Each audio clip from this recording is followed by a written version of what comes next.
Como raciocinar no paciente com neuralgia do trigêmeo? Quem aí conhece pessoas, tem pacientes, ou conhece qualquer história de pessoas com neuralgia do trigêmeo? Coloca aí para mim.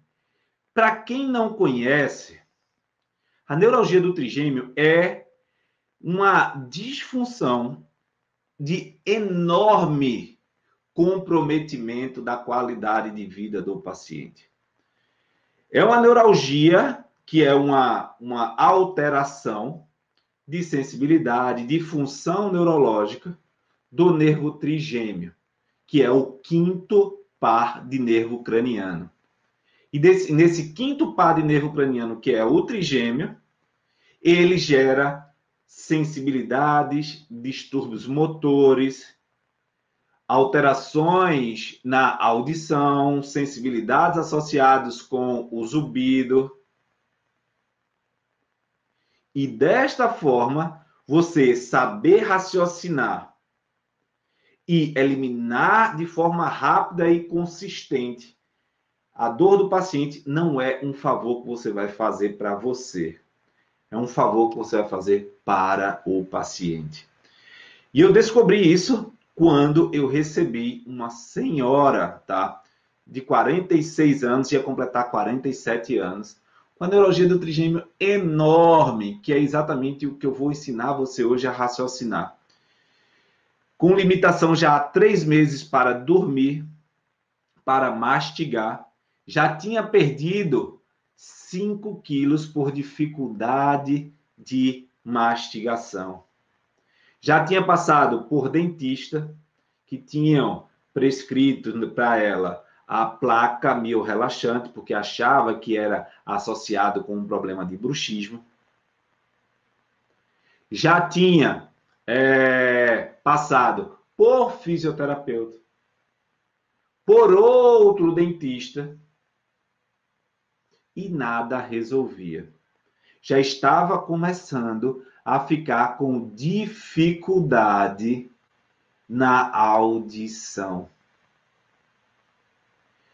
E aí, quando eu fui avaliar essa paciente, conversando com ela dentro do processo de anamnese que a gente prega, ela trouxe algumas peculiaridades, e dentre elas, tá, uma história de quando a adolescente, quando ela jogava vôlei, né? Quem aí conhece alguém que pratica esporte, e tem dificuldades, que leva a queda, que leva trauma, que já levou e não considera porque não quebrou nada. No caso dela, foi isso. Ela levou um trauma, uma bola bateu nessa região e por um tempo ela ficou sem ouvir direito e aquilo passou. Recentemente ela teve um estresse muito grande e aí agora o primeiro ponto. Qual a relação da neuralgia do trigêmeo com o estresse? Muitas vezes é associada à causa a emoção como causa principal do problema. Entretanto, o que a gente tem muitas vezes é um corpo em desequilíbrio, onde a emoção aumenta o tônus muscular, altera o equilíbrio simpático e parasimpático, aumenta a descarga de adrenalina, gerando tensão muscular e vasoconstrição nos vasos, alterando a função de uma estrutura que não já está bem, porém é assintomática. Não sei se vocês já ouviram falar quando se diz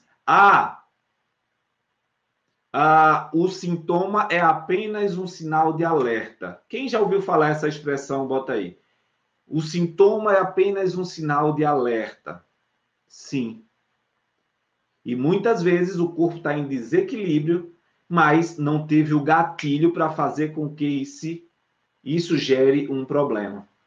E nessa paciente foi isso. Ela tinha um desequilíbrio em região de fossa média temporal E o estresse aumentou a sensibilidade, o tônus muscular, a descarga de adrenalina, a simpaticotonia, que é o aumento da descarga do sistema simpático. E desta forma, ela começou a sentir dor. E aí é o que eu quero trazer para você. De início, para a gente começar logo, a emoção, o estresse, ela faz parte da vida do ser humano. E desta forma vão ter pessoas que vivem bem com estresse e não sofrem de problemas. Não tem neuralgia do trigêmeo, não tem apertamento, não tem bruxismo. Entretanto, tem pessoas que é o fator primordial para a dor aumentar. E o que é que você tem que fazer? Você tem que saber avaliar e raciocinar o que dentro do corpo daquela pessoa relacionado com a área clínica, no caso a neuralgia do trigêmeo, que pode estar sendo afetada. E aí você pode ter um distúrbio relacionado com o crânio, uma disfunção relacionada com a cervical, uma disfunção relacionada com o tórax, uma história de infecção do ouvido, uma história de cirurgia, várias possibilidades. E é a partir do início já dessa live de aquecimento para a nossa jornada que eu quero destravar você, destravar seu raciocínio clínico. O paciente que chega com neuralgia do trigêmeo para você, procure entender o porquê do corpo, do sistema, da integração entre órgãos e sistema não estarem funcionando bem, não estar funcionando bem e sendo capaz de gerar o sintoma. O sintoma, na grande maioria das vezes, não tem relação com a causa verdadeira do problema. Pega isso daí, pega essa visão aí, pega essa charada, pega essa sacada, que isso vai destravar você na relação com a neuralgia do trigêmeo, tá? E a partir daí, qual é a importância de você estudar o nervo trigêmeo? Qual a importância de você procurar entender as relações do nervo trigêmeo? Ponto 1. Saber os problemas de base neurofisiológica. Ponto 2. Saber por quais estruturas ele pode estar sendo comprimido ou afetado. Porque, não sei se você sabe, nós temos 3 ramos do trigêmeo: oftálmico, maxilar e mandibular. Cada um deles passa por uma região, pela fissura orbital superior, pelo forame redondo e pelo forame oval. Cada estrutura pode ser comprimida em uma região e gerar sintomas em vários pontos. E vários tipos de comprometimento.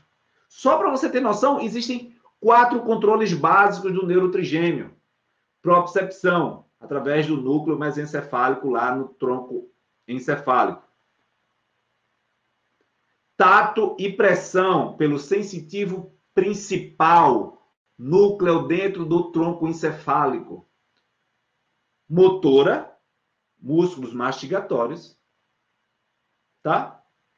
E controle de dor e temperatura pelo núcleo espinhal.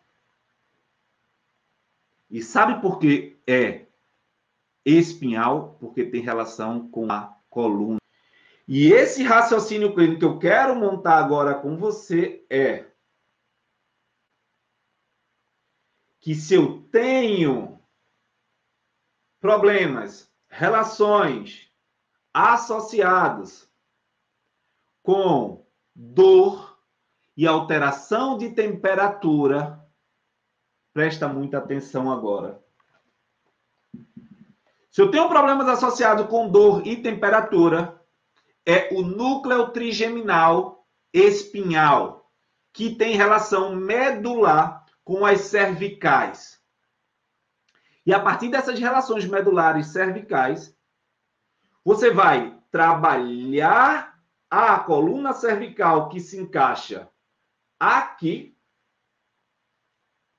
E a partir daqui, você vai gerar informação neurofisiológica de reset. Vai resetar as aferências do trigêmeo e corrigir a disfunção, a dor e o comprometimento craniano. Mas qual é a sacada maior deste processo? É que desses 3 ramos, eles se localizam no núcleo aqui nesta fossa média. E nessa fossa média, esse núcleo, devido a alterações do temporal, pode afetar toda essa região. E aí, se o paciente refere dor, reseta logo a coluna cervical para diminuir a intensidade do problema, porque você dá estímulo neurofisiológico para levar o paciente a um reset. Mas isso não quer dizer ainda que você tratou a causa. É o seguinte, o reset cervical, ele vai trazer para você uma condição de trabalhar naquele tecido. É quando você vai fazer uma cirurgia e o médico coloca lá uma injeção de anestésico. Qual é a função do anestésico?